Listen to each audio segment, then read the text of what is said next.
adipose tissue are these big cells, the adipocytes. But here's the thing, and I always ask this. Do you know what cell part this is? This is a specific cell part here. The cell, the nucleus is squished over here on the side. All of the mitochondria, endoplasmic reticulum are all squished on the side. Does anybody know which cell part that is? It's a vacuole. And what's it filled with? Fat. Okay? And so here's the thing, when you get fatter, the vacuole gets bigger. It's like a vacuum. That's how I remembered it. Is it? Well, whatever works.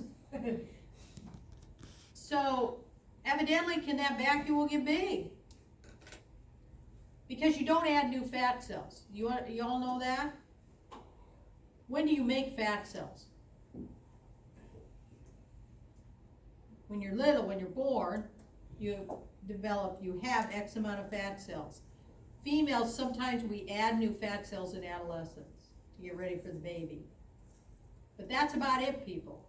The fat cells you're born with should be the fat cells you die with. It's just that vacuole can get bigger. So evidently it get pretty big. You know that gentleman that weighed 1,200 pounds? No. You ever read about him? No. Okay, he ate 10 loaves of bread, 5 chickens a day. Yeah, so somebody had to feed him. He didn't leave his bed, I guess. And when he died, I don't know if he had died it if he was down some. When he died, they had to cut a hole in his roof and forklift him out.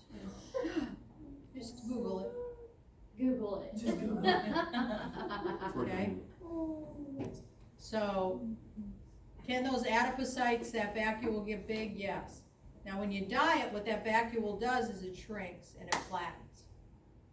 How does your skin stretch? Because it can, because what's in it? Elastin. Elastin underneath in the dermal layer. Okay, and that's why when you see all these people lose a tremendous amount of weight, they have to go in and get what? Skin taken off, cut off. You know, you've seen that, yes, no? Mm-hmm. Our skin, now, it does lose elasticity as you age. So, you know, like my hairdresser had her gastric bypass and lost 160 pounds. And then she just had that surgery to trim her skin down. Mm-hmm.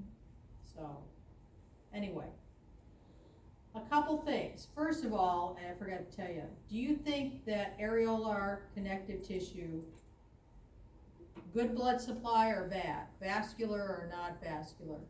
Not vascular. Good blood supply. Oh. Look at all the capillaries. If they show capillaries on the slide, is there good blood supply? Mm-hmm. Yeah. Most connective tissue has good blood supply. Adipose tissue has a great blood supply. See the capillaries here?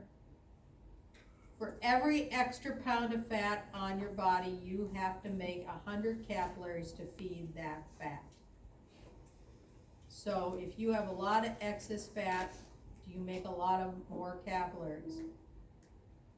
Does that put a strain on your circulatory system, especially your heart? Yes, unfortunately. So, but that's an adipocyte. Good on that? Yes, no? If you have to describe, there is a little matrix, and the matrix, if you had to describe the matrix, would you call it liquid, solid, or semi-liquid? Semi-liquid, and fat then of course can jiggle, yes, no?